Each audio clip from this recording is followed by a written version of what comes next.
Thanks. I know it's getting late, so I'm going to try and be brief. So I'm first of all going to discuss immunity in terms of relationship to ovarian cancer, and then the potential role for vaccines, T-cell targeted therapies, and then future directions for GYN malignancies.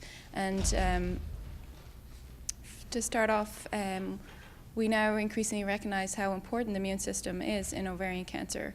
And as depicted up here, you can see in panel A, you can see the infiltrating lymphocytes. They're forming a lymphoid aggregate. They're CD20 positive cells. And we see them not only within the tumor, but also sometimes within the stroma. And we in fact know down here in F, we can see the expression of CD25 positive and FOXP3 cells. And these are the for the T regulatory cells.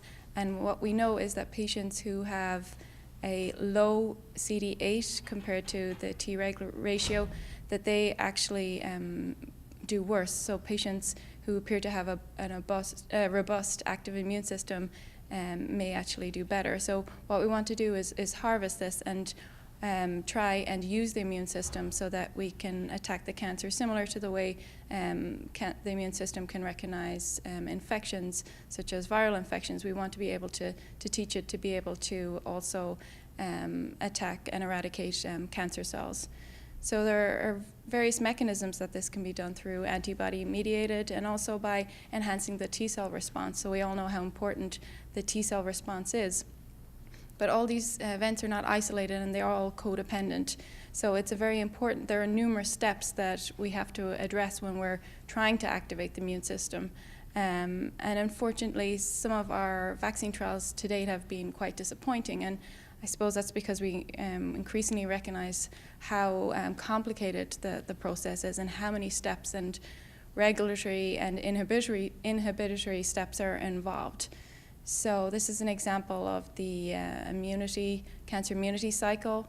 It's, as I said, quite a complex process. So say starting here at the beginning, the cancer cell dies, there's a release of antigens, but then those antigens have to be presented to antigen-presenting cells, and then the T cells these then help activate the T cells. This then has to be trafficked to the actual tumor site, and those T cells have to be able to infiltrate the tumor, and then that allows recognition of the cancer cells by the T cells, and ultimately then there has to be an effective mechanism of killing the cancer cells. So there are a lot of steps involved here, and there are a lot of ways that we can both stimulate but also inhibit the various steps throughout this process. So if you do a quick search of clinicaltrials.gov, you'll see there are numerous vaccine trials in ovarian cancer, both in the US and also in Europe. Some of the trials are using autologous tumor, others are using dendritic cells.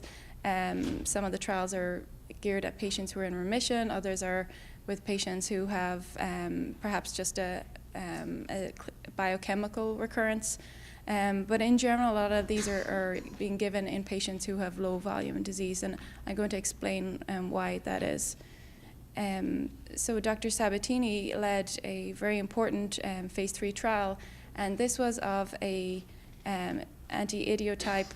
So it was basically a similar antigen to CA125.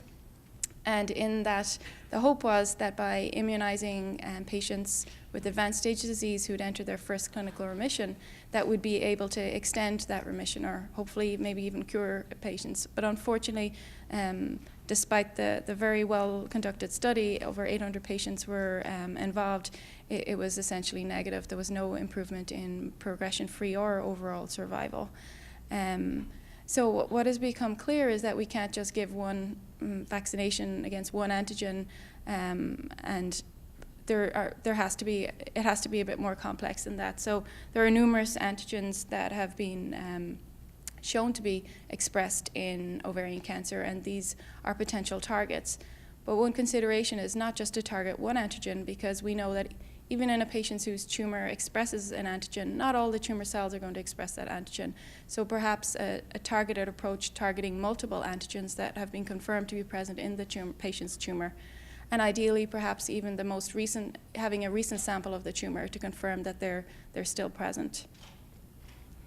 So Dr. Sabatini and Dr. Spriggs are involved in developing a personalized vaccine targeting approach. So it's basically a personalized approach for the patient. Their tumor would be screened once they had a recurrence. They'd undergo the standard chemo. And then the hope is then that we would have a personalized vaccine or a targeted immunotherapy for that individual patient by the time they're done with their chemotherapy. And there appears to be an importance as well with the timing of vaccination in relation to chemotherapy as well. So for example, I've just given an example here of one of the projects that we're proposing would be to vaccinate patients against either all three or perhaps 2 out of 3, depending on what their tumor expressed, WT1, MUC16, and New York ESO. So one way to do that would be to give the patient multiple vaccines. However, Dr. Danishevsky's group have been investigating a novel approach would be to have a vaccine with a unimolecular backbone. And what you could do is you could have numerous antigens along that backbone, and you could substitute one or in or out depending on the expression of the patient's tumor in terms of the antigens. And so, for example, you could have the backbone expressing MUC16, WT1, and New York ESO. Although, again, it's not as easy as that because you have to consider where exactly the antigens are going to be placed on the backbone and whether that actually will be possible. In this phase 1 study that we did, there were 5 different antigens used, including GloboH and STN, TF. And there were, what they showed was that this was safe, it induced good vaccine response, and in fact the IgG and the IgM antibody responses were comparable to that shown when these antigens were given in the monovalent vaccine trials. So there is a hope that this type of approach would work and that you could develop such a vaccine. It would be great for ease of scalability. However, as I said, there are numerous considerations in terms of producing such a vaccine that will have to be delineated first. And then, as I suggested, there are often, a lot of these trials are done in patients who are in remission. And one of the reasons for that is that we feel that patients with lower bulk of disease, that there perhaps isn't as much tumor-mediated suppression. So the microenvironment might be a little bit more favorable. And then in another group that would be very appropriate for this kind of thing is maybe a patient who's undergoing a secondary or tertiary debulking, because at that time you have your fresh tissue for antigen expression, and then you have the lower tumor volume. And so in our vaccine program really has been led by Dr. Sabatini and has largely been for patients who have been in remission at the time of vaccination. And then other groups, including UPenn and here, have been investigating the role of chemotherapy prior to vaccination, because we know chemotherapy can induce cell death, and that itself can be immunogenic, and there can be enhanced antigen release. Also, drugs such as low-dose cyclophosphamide might make the immune environment more favorable and enhance your response to the vaccine. So there's numerous studies where the low-dose cyclophosphamide is given as a lymphodepleting approach first prior to the vaccination.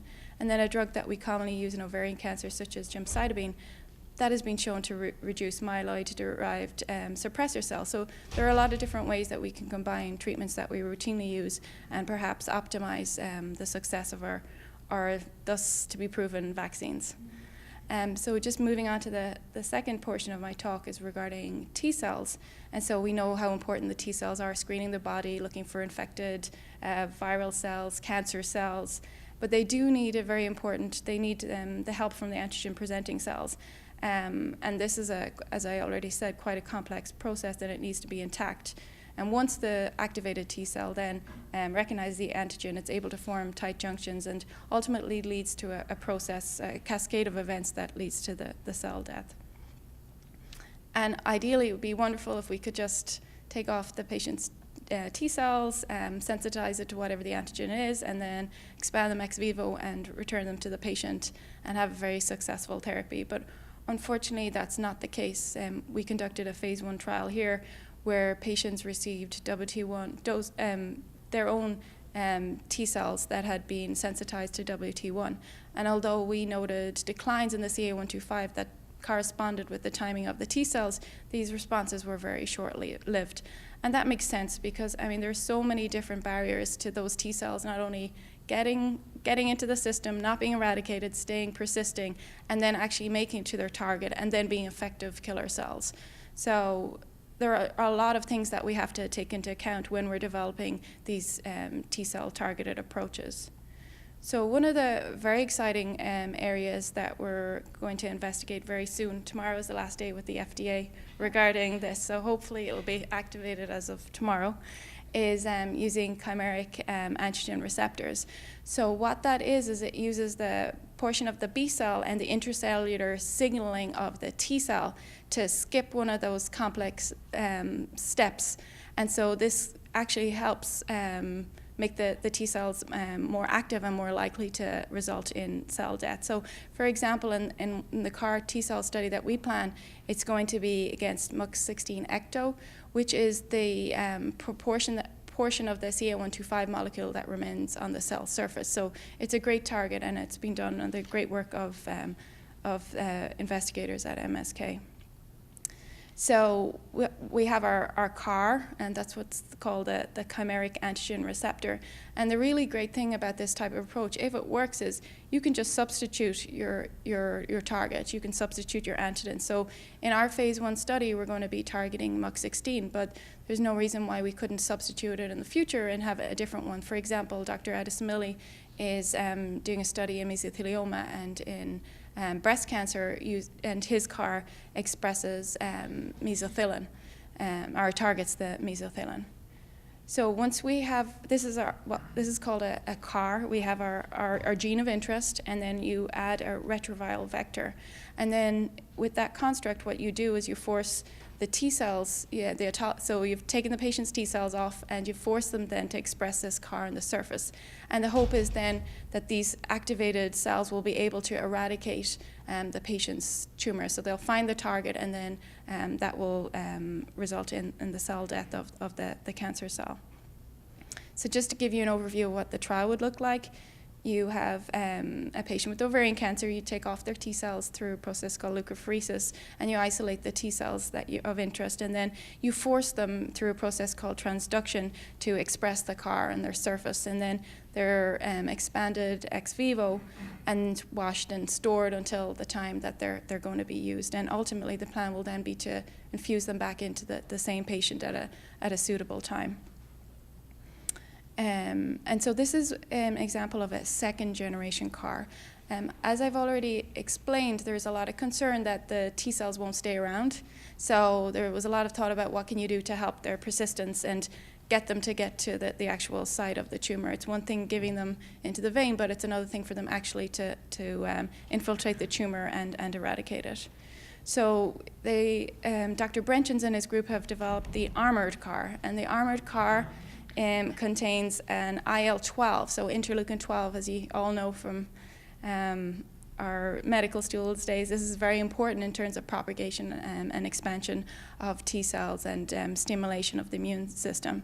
So that is a little bit more concerning because the armored CAR is more dangerous than the standard CAR. So there are a lot of extra safety steps that have been placed in. One of them is including the positioning of where the IL-12 gene has been located. It's after an iris element, and that has been shown to lower the levels. And I'm also going to discuss later about how another gene has been added in as an extra safety switch. So in constructing the armored CAR, they have shown that interferon gamma levels were higher when the construct has the IL-12 gene in place. And they have done in immunocompetence in genetic mouse models using ID8 MUC16 positive cells. They have shown that there was enhanced survival of the mice in the mice that received the construct targeting MUC-decto with the IL-12.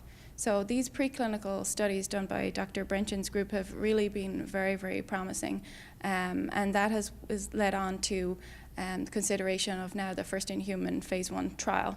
And not only are we going to administer the CAR T-cells IV, similar to what they're doing in the leukemia study, we're actually going to give it intraperitoneal as well, because as we all know in ovarian cancer, that's really the predominant site of disease.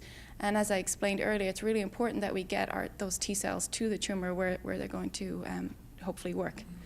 In the mice models, actually, the IP approach looked very, very favorable. So what we're going to do in the proposed clinical trial is combine the two routes, give it IV to treat the distant metastatic disease, but also for the first time give it intraperitoneally as well. So the clinical trial, patients will undergo leukapheresis, the process that I discussed earlier, and then in the lab, their T-cells will be prepared, and then at a suitable time, perhaps they'll have undergone further chemotherapy. Then they will undergo cyclophosphamide and as a lymphodepleting, so to reduce the T regulatory cells. And then over a rest period of 2 to 4 days later, then they will receive the first infusion of the modified T-cells IV. And it will be given IV because that's the way the CAR T-cells to date have been given in the leukemia trial, and they'll be monitored very closely for any toxicity. This will include IL-12, so there are safety concerns. And then if the patient tolerates this well, this will all be done in the ICU, then they'll be able to receive the second infusion or the second half of the T-cells intraperitoneally. And it's a dose escalation study. We're going to start a whole log-fold lower than they did in the leukemia studies. And as I said, it is really important, given the IL-12 gene, that there is a safety switch that we hope, so that it's an armored CAR, which is armed with the suicide vector. And in this case, it's EGF or a truncated version. So the hope is that by giving cetuximab that we'd be able to eradicate the T-cells. And also we know from prior experience that intravenous steroids also are very effective at eradicating the T-cells. And there's very complicated and comprehensive treatment algorithms, because one of the toxicities that is seen with the CAR T-cells is cytokine release syndrome. And this can be very, very severe and can have severe and very significant neurotoxicities. So these patients require very extensive support from the intensive care units and various other disciplines in the hospital. So the next steps, once we've proved that the armored CAR is safe, then maybe we'll be able to combine it with checkpoint blockade. That will be even more risky. I don't look forward to submitting that one to the FDA. And then the other things is maybe simpler things, such as combining them with targeted agents. We know already, for example, we've conducted a study of a vaccine with bevacizumab, and there are rationales for combining these different targeted agents. And the hope is that you will increase the T-cell response and ultimately increase the efficacy or the chance of your vaccine working. And then not only can we combine it with different agents, but then we also need to figure out then what's the optimal sequence and scheduling, because that's really unknown. And at what point should these different things be given? And so it's probable that we'd have to consider kind of a basket trial design approach, given the exponential number of possibilities of combinations and permutations. So I'd like to thank all my colleagues at the GYN department and Dr. Hensley for asking me to speak today. Thank you.